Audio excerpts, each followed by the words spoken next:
Je vais aller dans le livre de 1 Samuel. Je suis au chapitre 17. Souhaitez-vous découvrir les sens cachés? Chapitre 17. Nous allons commencer vers verset 28. Lisez avec la voix plus haut. Je lis au nom de Jésus. Eliab, son frère aîné, qui l'avait entendu parler à ses hommes, fut enflammé de colère contre David. Et il dit: Pourquoi es-tu descendu et qui as-tu laissé ce peu de brebis dans le désert? Je connais ton orgueil et la malice de ton cœur, c'est pour voir la bataille que tu es descendu. David répondit: Qu'ai-je donc fait? Ne puis-je pas parler ainsi? Puis-je pas parler ainsi? Et il se détourna de lui pour s'adresser à un autre et fit les mêmes questions. Le peuple lui répondit comme la première fois. Lorsqu'on entendit les paroles prononcées par David, on les répéta devant Saül, qui le fit chercher. David dit à Saül: Que personne ne décourage à cause de ce Philistin, ton serviteur ira se battre avec lui. Saül dit à David: Tu ne peux pas aller te battre avec ce Philistin, car tu es un enfant. Il est un homme de guerre dès sa jeunesse.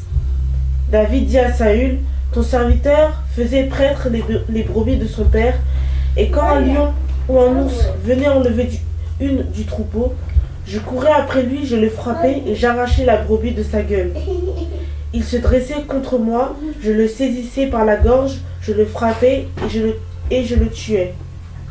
C'est ainsi que ton serviteur a terrassé le lion et l'ours, il en sera du Philistin, de cet incirconcis comme l'un d'eux, car il a incité l'armée du Dieu vivant. David dit encore: L'Éternel qui m'a délivré de la griffe du lion et la passe de l'ours me délivra aussi de la main de ce Philistin. Et Saül dit à David: Va et que l'Éternel soit avec toi. Saül fit mettre ses vêtements à David, il plaça sur sa tête un casque d'airain et le revêtit d'une cuirasse. David ceignit l'épée de Saül par-dessus ses habits et voulut marcher car il n'avait pas encore essayé. Mais il dit à Saül: Je ne peux pas marcher avec cette armure si je ne suis accoutumé. Et il s'en débarrassa. Il prit en main son bâton et choisit dans le torrent 5 pierres polies, et il les mit dans sa gibecière de berger, et dans sa poche, puis sa fronde à la main, il s'avança contre le Philistin. Le Philistin s'approcha peu à peu de David, et l'homme qui portait son bouclier marchait devant lui. Le Philistin regarda, et lorsqu'il aperçut David, il le méprisa, ne voyant en lui qu'un enfant blond et d'une belle figure. Le Philistin dit à David: Suis un chien pour que tu viennes à moi avec des bâtons. Et après l'avoir maudit par ses dieux, il ajouta: Viens vers moi, et je te donnerai ta chair aux oiseaux du ciel et aux bêtes des champs. David dit au Philistin: Tu marches contre moi avec l'épée, la lance et le javelot. Et moi je marche contre toi au nom de l'Éternel des armées, du Dieu de l'armée d'Israël, que tu as insulté.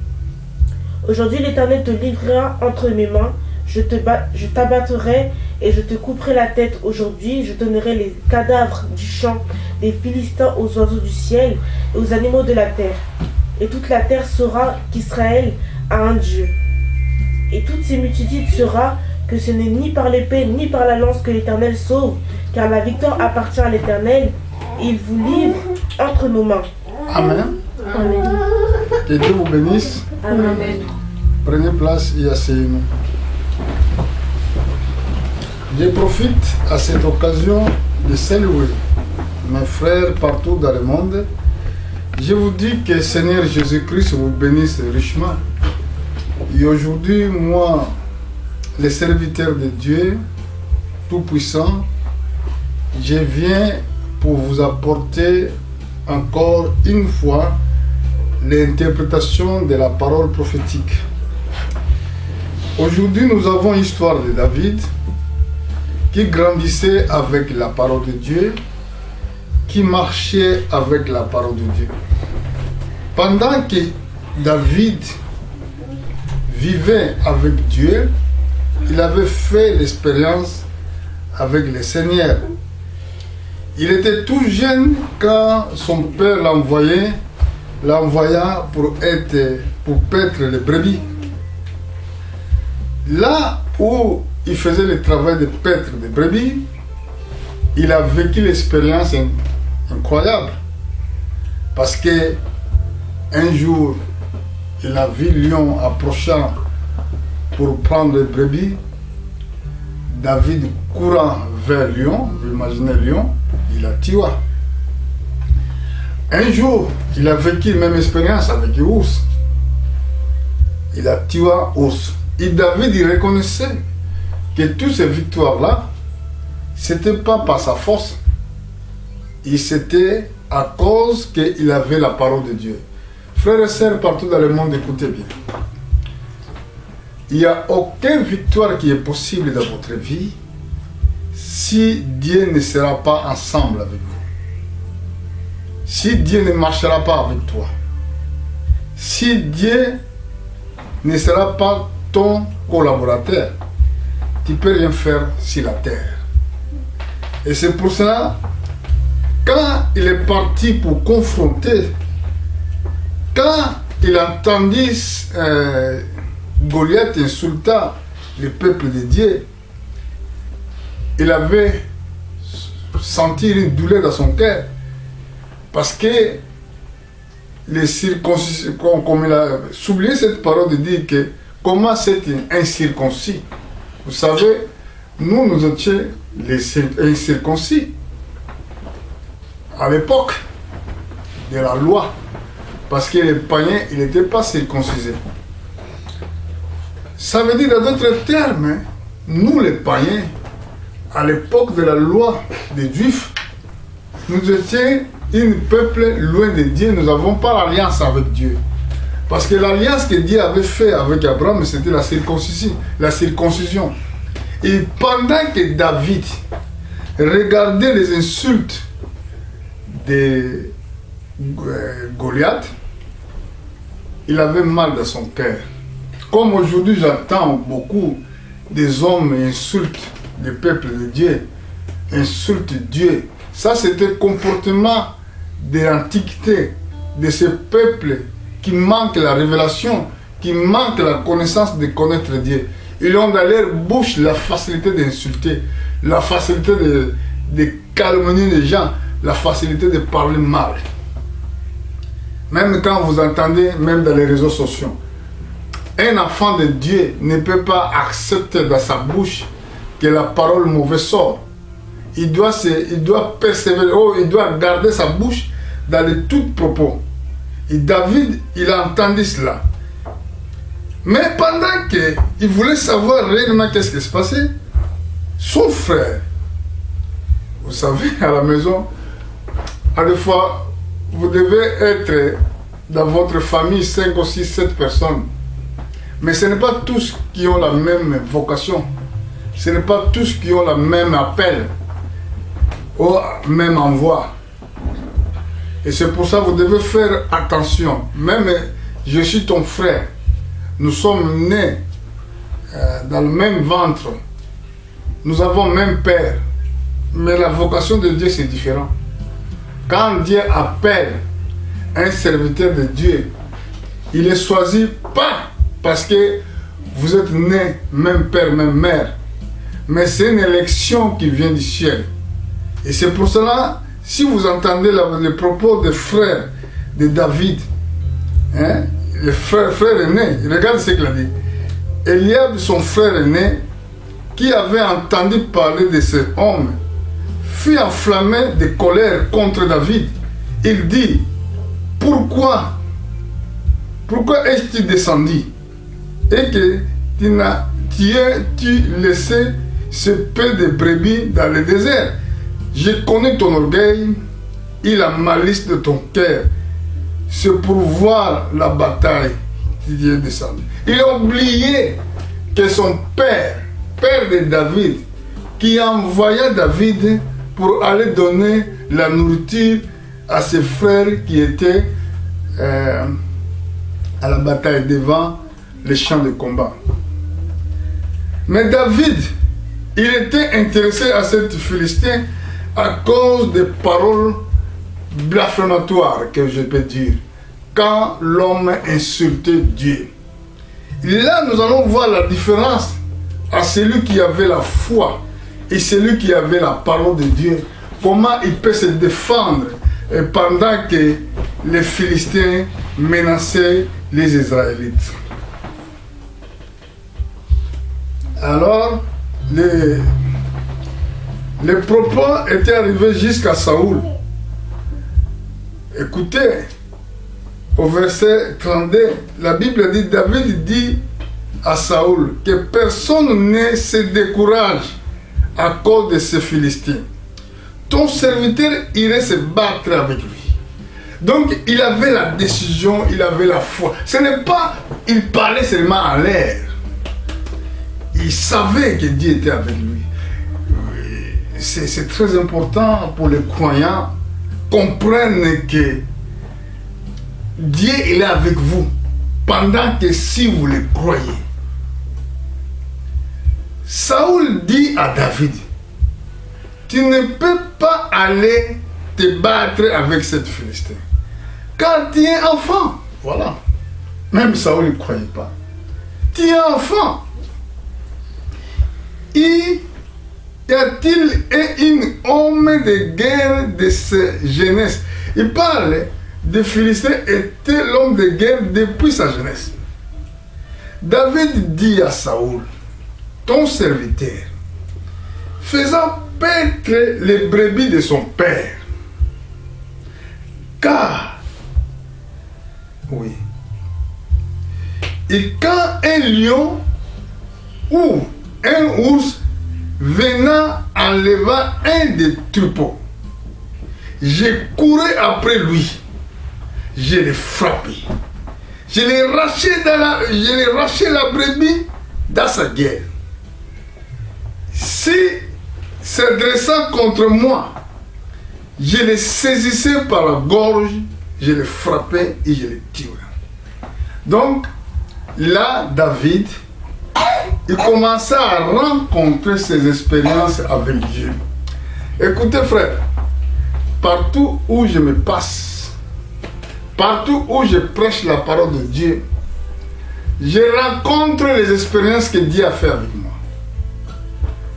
Dans ces témoignages, je vois où j'ai vécu beaucoup de gens qui sont guéris, qui ont reçu la réponse de leurs prières à cause des expériences-là. Et un homme de Dieu, comme un prophète David, parce qu'il n'était pas seulement roi, il était aussi prophète, il savait que Dieu ne change pas sa façon de faire. Si il t'a fait grâce quelque part ou ailleurs, il ne faut pas oublier de ça. C'est des hommes qui sont ingrats. Quand l'autre le fait du bien, il peut partir et oublier. Mais regardez cet homme de Dieu. Il avait toujours saisi les expériences que Dieu avait fait avec lui. Il s'appuyait dans ces expériences-là. Et la Bible dit, je suis dans quel verset? Au verset 36, la Bible dit, c'est ainsi que ton serviteur a terrassé les lions et ours. Il sera du Philistin, de ces circoncis comme l'un d'eux, car il a insulté l'armée de Dieu vivant. Il a insulté l'armée de Dieu vivant. Fais attention d'insulter les serviteurs de Dieu. Fais attention d'insulter l'homme de Dieu. Il y a beaucoup d'hommes sur la terre qui ont en eux cette facilité, ce langage facile d'insulter les hommes de Dieu. David dit encore, l'Éternel qui m'a délivré dans les griffes des lions et de la patte des ours, me délivrera aussi de la main de ces Philistins. Et Saoul dit à David, va et que l'Éternel soit avec toi. Et là, David a convaincu Saoul, parce que Saoul était le roi d'Israël. Il a vu le courage de David, il a vu la force de David, même que ses frères aînés l'a découragé. Saoul fit mettre ses vêtements à David et plaça sur sa tête une casque de reins. Il le revêtit d'une cuirasse. Ça, c'est la doctrine de Saoul. Il a pris ses vêtements de la guerre, il a revêti David.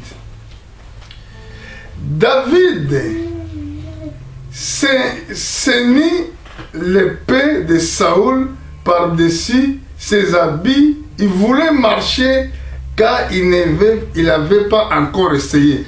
Mais il a dit à Saoul, je ne puis pas marcher avec cette armure. Je ne suis pas costumé. Il a débarrassé. Vous savez, si Dieu t'appelle, si tu as une vocation céleste, tu ne dois pas regarder ce que les autres font. Tu ne dois pas regarder le comportement des autres. Moi aussi, je voulais être pasteur, mais tu prêches seulement de la même façon comme tes anciens pasteurs. Comme les autres que toi tu as regardé.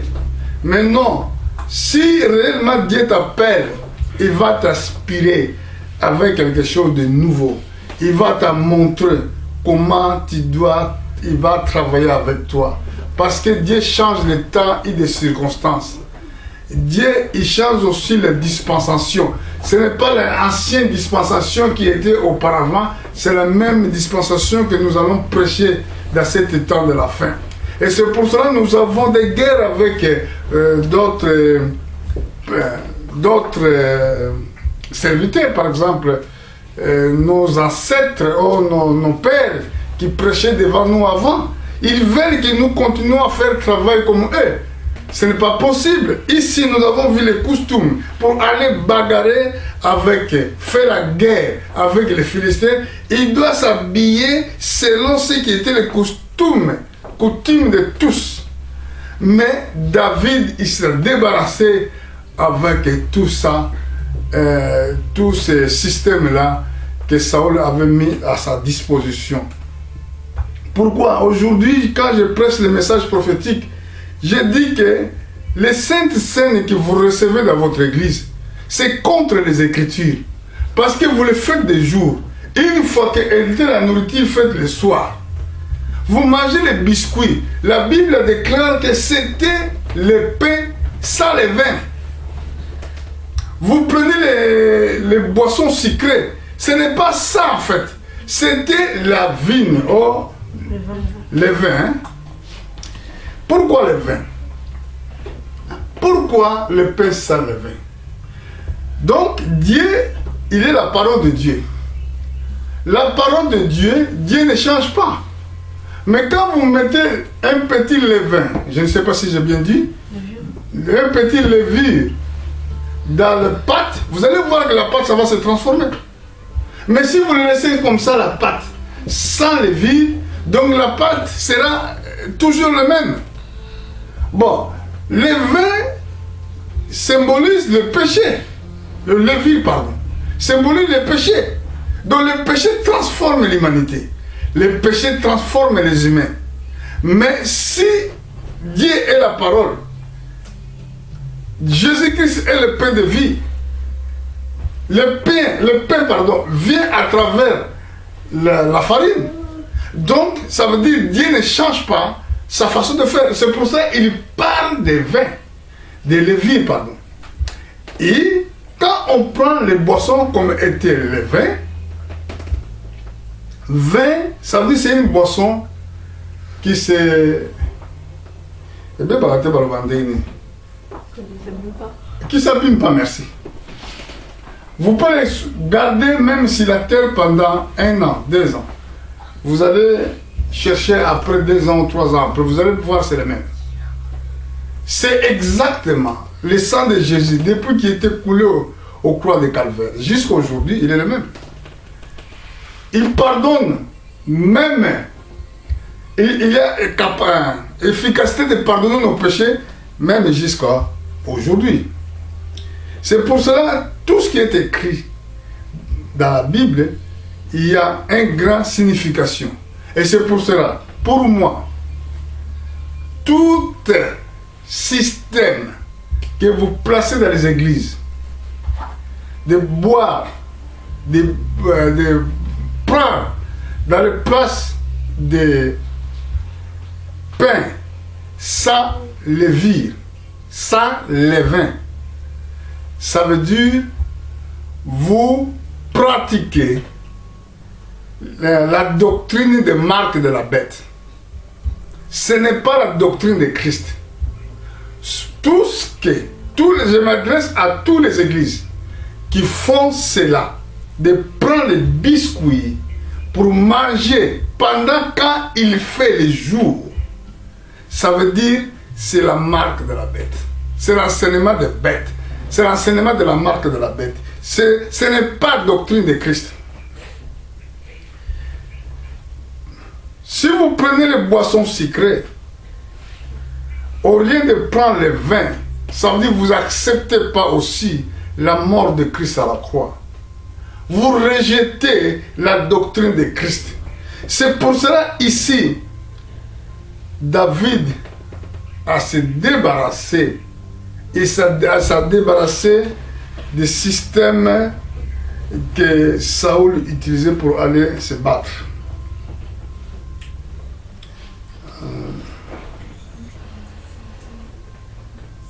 Au verset 40, je crois, la Bible dit, il a pris à main son bâton, choisissant dans les taurets 5 pierres police. C'est très important. Écoutez bien, écoutez. Toré, ça veut dire l'endroit où coule l'eau, n'est-ce pas? Tor.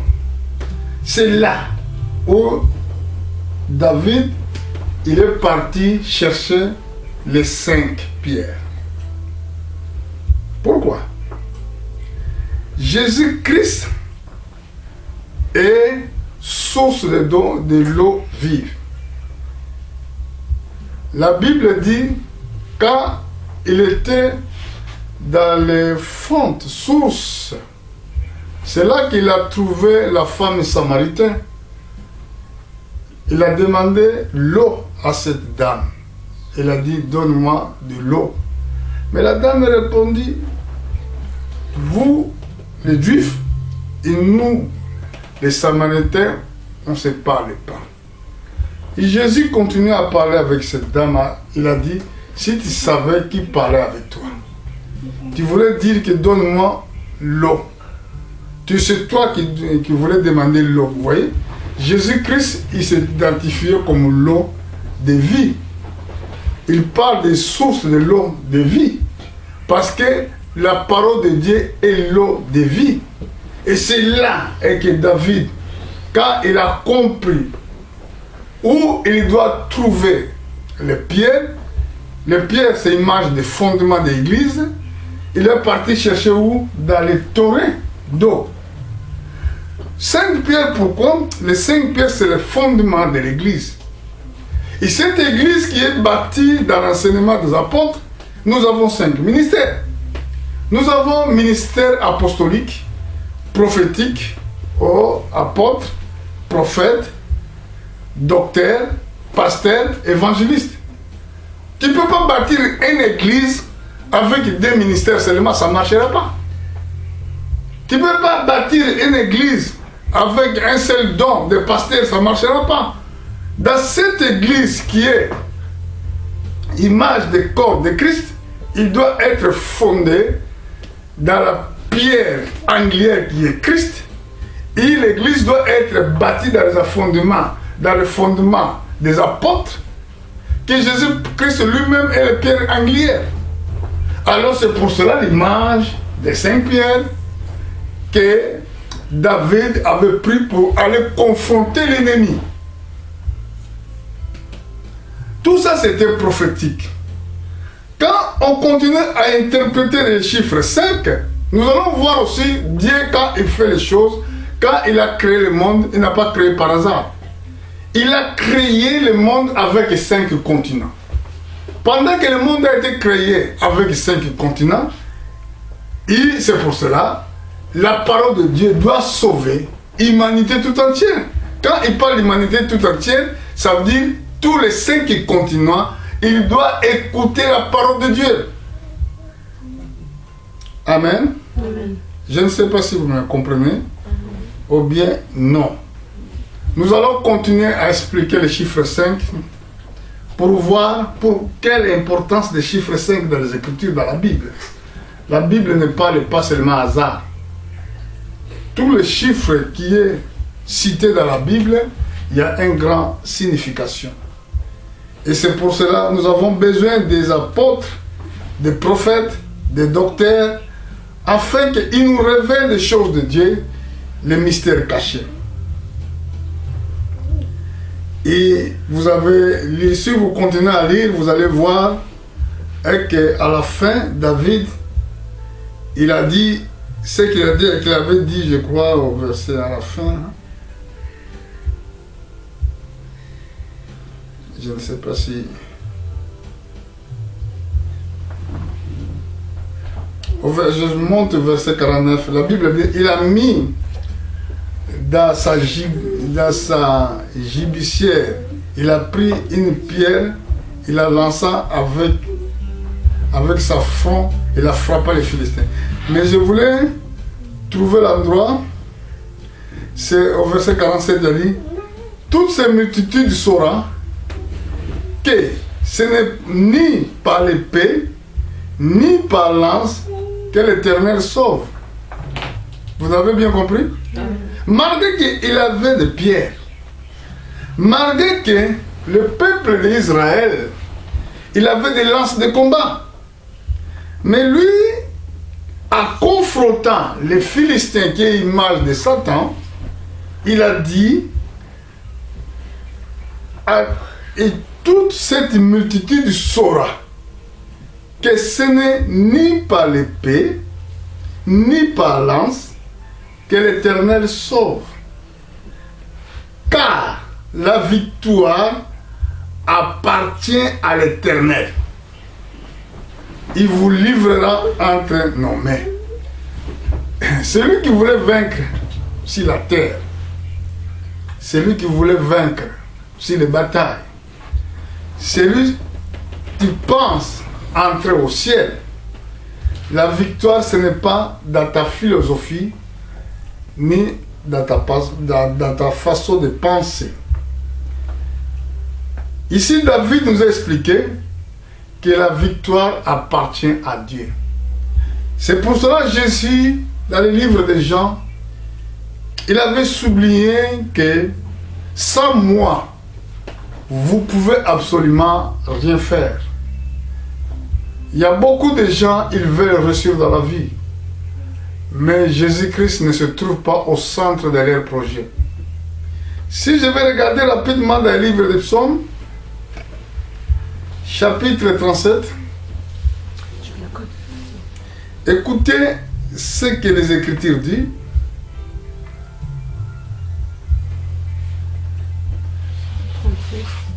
Oui, chapitre 37.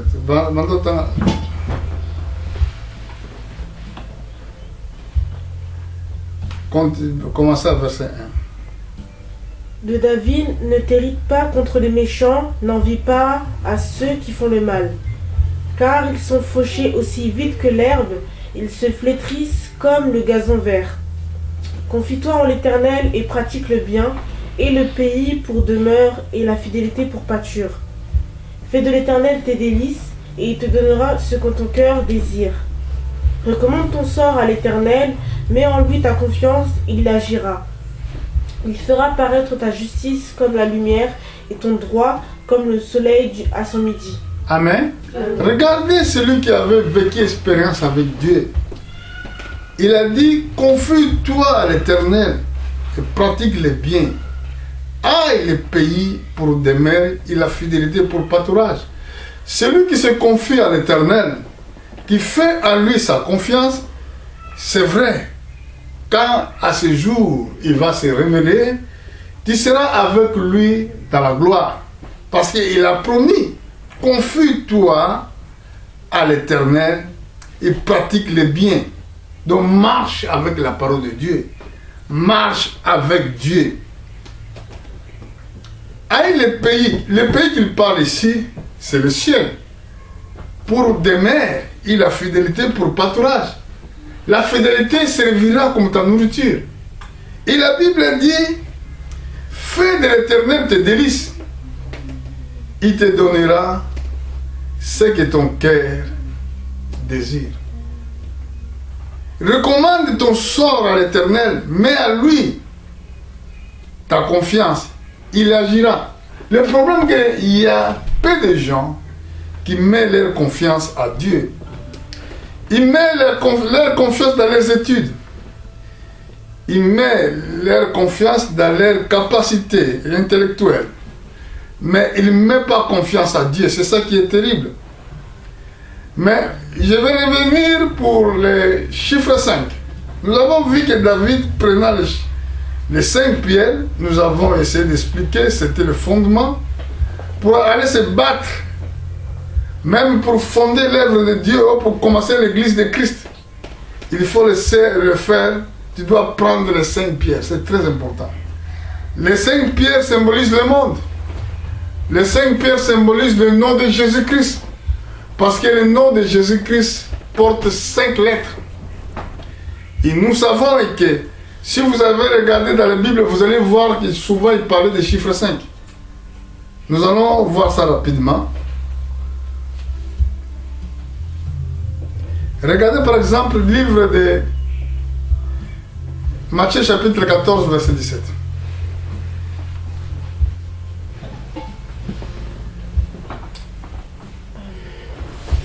Mais ils lui dirent, nous avons aussi 5 pains et 2 poissons.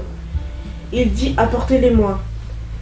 Il fit asseoir la foule sur l'herbe, prit les 5 pains et les 2 poissons, et leva les yeux vers le ciel. Il les rendit grâce, puis les rompit les pains et les donna aux disciples qui les distribuèrent à la foule.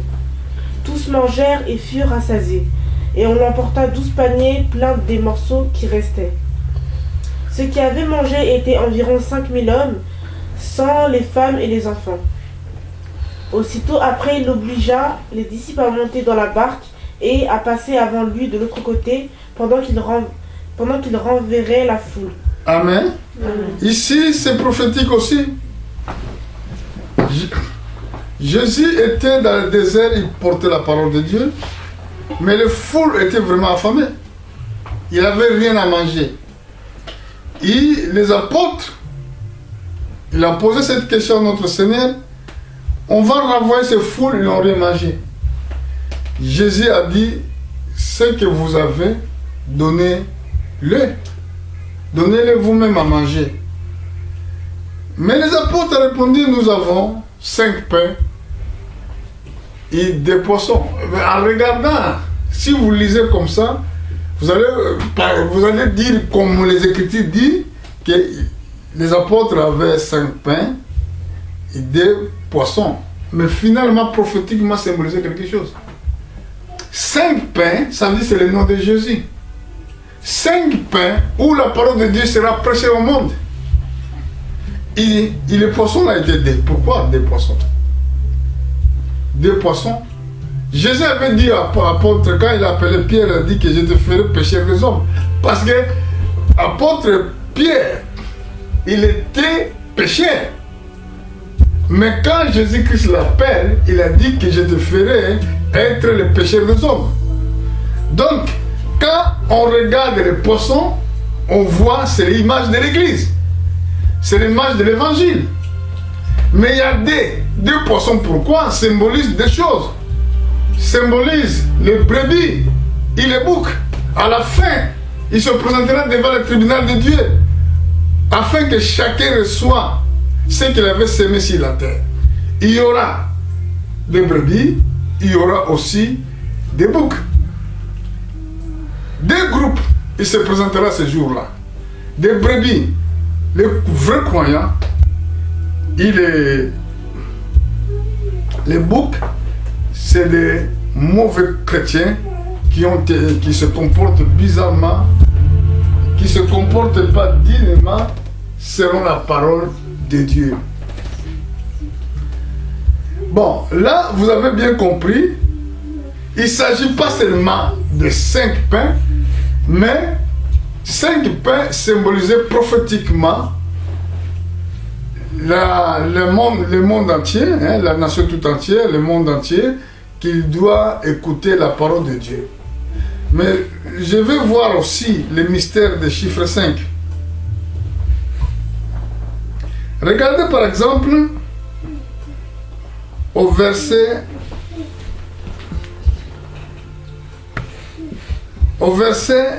25, chapitre 25, verset 2, livre de Matthieu. 5 d'entre elles étaient folles et 5 sages. Les folles, en prenant leur lampe, ne prirent point l'huile avec elles, mais les sages prirent avec elles lampe et de l'huile dans des vases. Ici, nous avons vu aussi le mystère de l'Église. Quand il parlait de l'Église, il a dit le royaume de Dieu, il est semblable à 10 vierges. 5 qui est sage, 5 qui est fort. Donc dans les chiffres 5, nous voyons le monde. Le monde représente les 5 continents où la parole de Dieu il doit être prêchée. Mais dans les 5 continents, il y a toujours des vrais chrétiens, il y a toujours aussi des mauvais chrétiens. Et quand Jésus-Christ viendra pour enlever l'Église, il va prendre l'Église dans le monde entier. Dans le monde entier que l'enlèvement va se manifester. Quand l'enlèvement sera là, il sera tout le monde, dans le monde entier, dans le même clin d'œil, et que l'enlèvement va se faire. Le peuple de Dieu, qui marchait avec Dieu, qui faisait la volonté de Dieu, ils seront enlevés.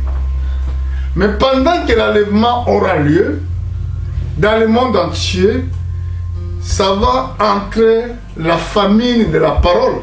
Parce que comme l'Église sera enlevée, il n'y aura pas personne qui peut prêcher la bonne parole. Et à ce moment-là, il n'y aura plus de la parole. Les gens, ils vont chercher la parole de Dieu, ils ne le trouveront plus. Parce que l'enlèvement ça va se faire pour aller préparer le gouvernement qui va gouverner le monde dans le royaume de Christ. C'est ce que voulait dire royaume des milléniums. Amen. Amen. Donc, tous les chiffres 5 dans les Écritures, il y a une signification de la grâce que Jésus-Christ a se révélé pour nous. Il y a une signification des continents, ou le monde que nous sommes, que nous vivons tous. Donc c'est pour cela Dieu prophétiquement utilisait les chiffres 5.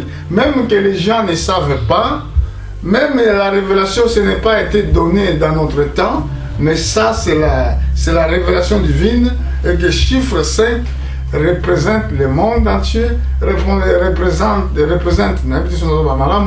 ezoloba kombo na Yesu, ezolakisa mokili, ezolakisa nyonso. Quand on lit les Écritures, vous devez avoir l'esprit de la révélation, l'esprit de méditation pour comprendre ce que notre Seigneur avait dit. Il parle aussi des chiffres 5 dans le livre dans Matthieu chapitre 25, au verset 16 jusqu'à 20.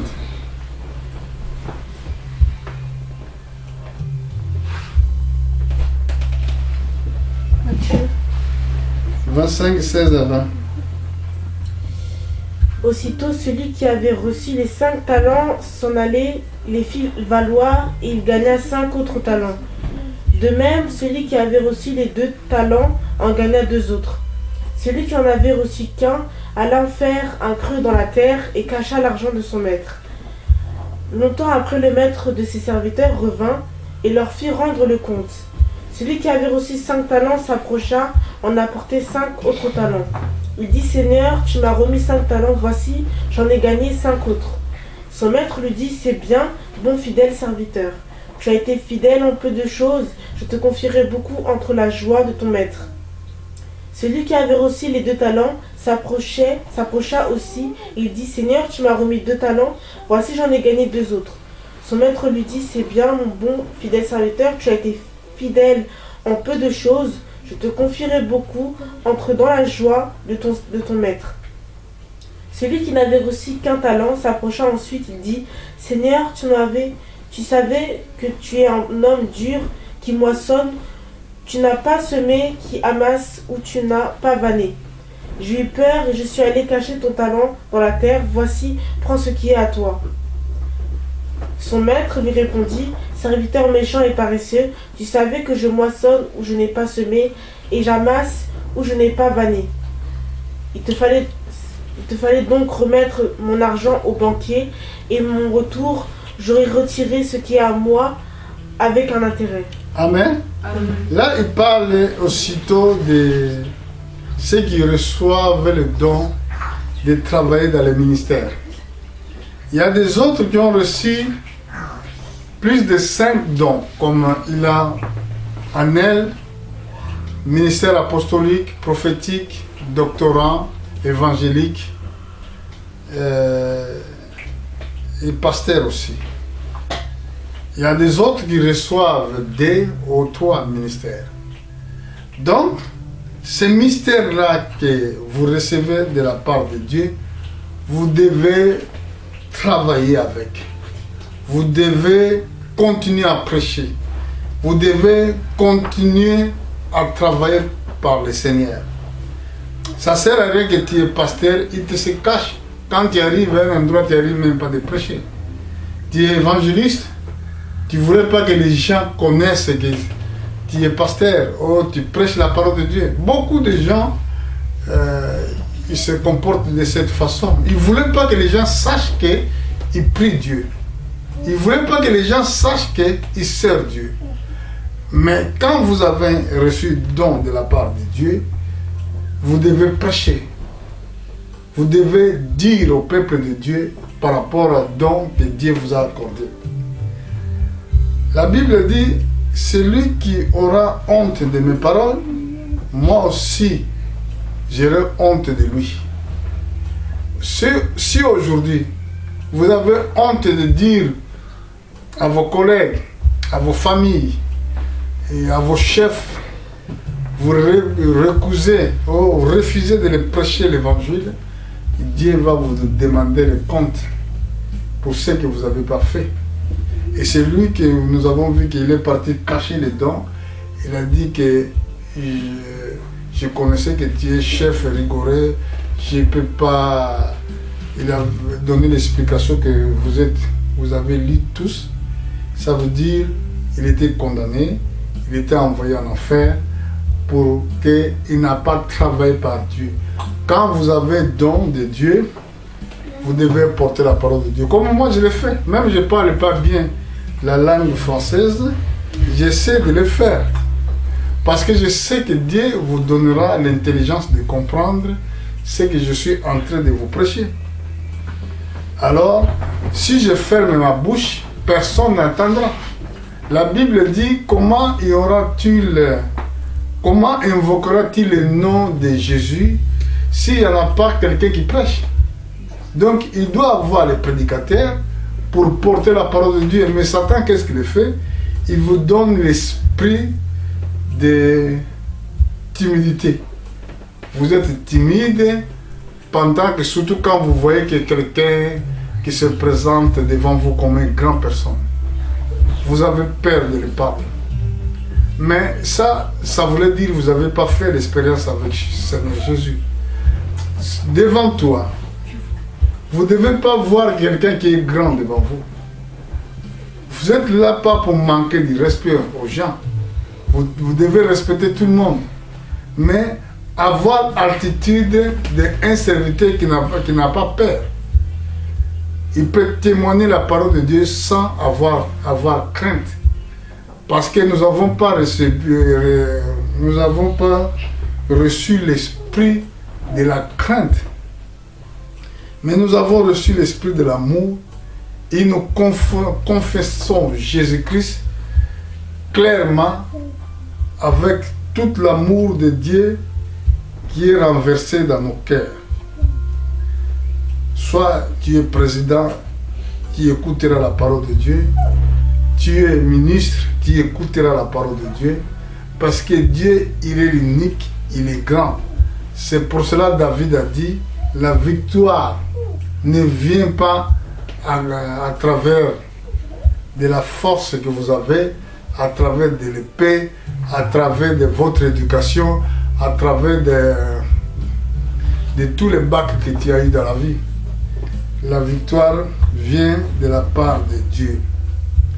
Nous allons aller, je vais finir, dans le livre de Jean chapitre 5.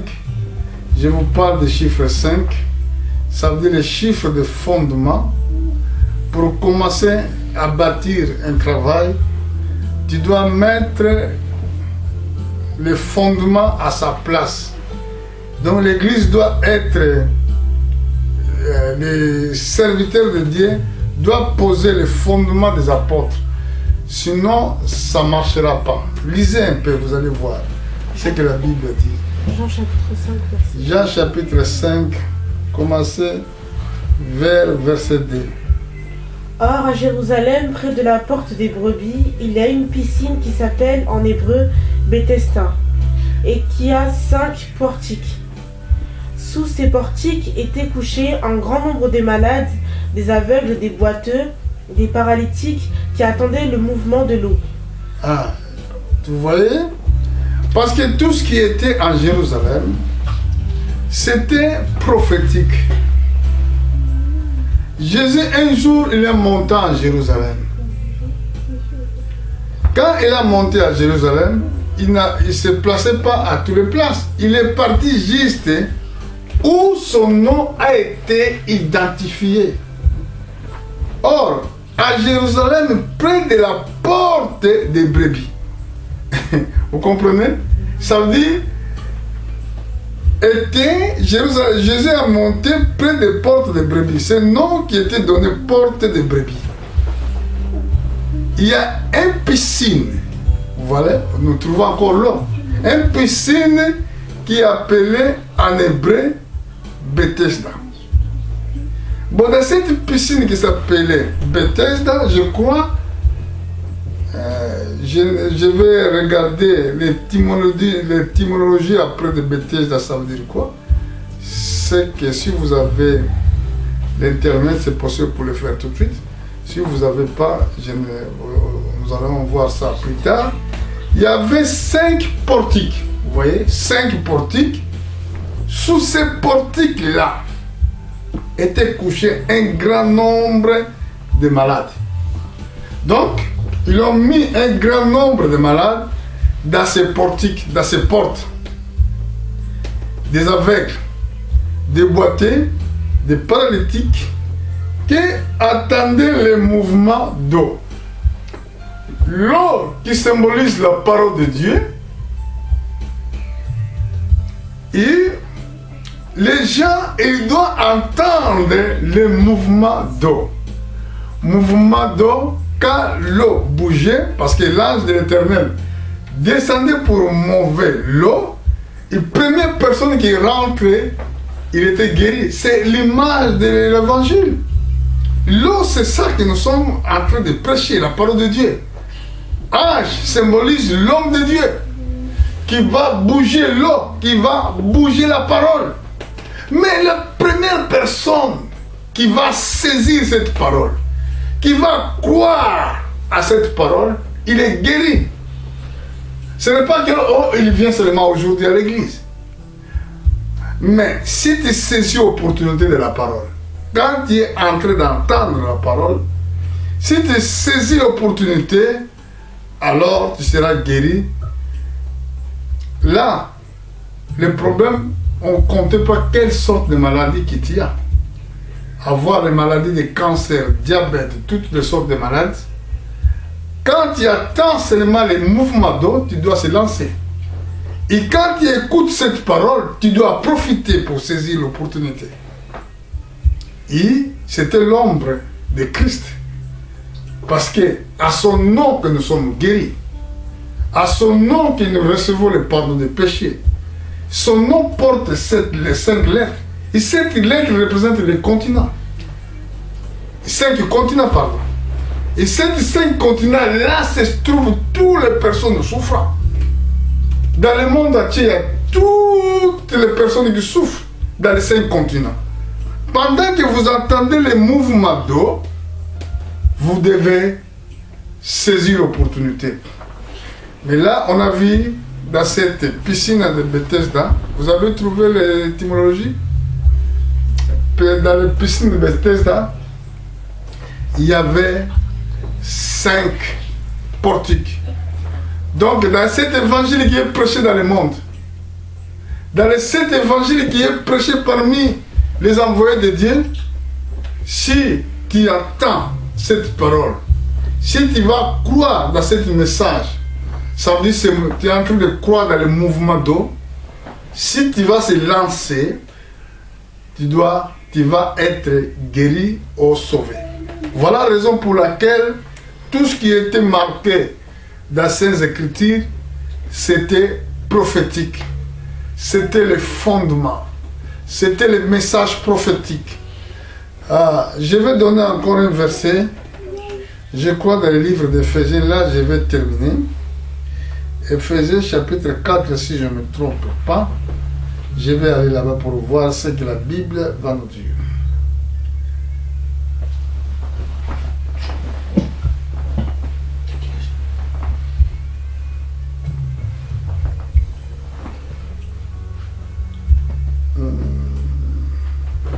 Non, je crois que ce n'est pas là.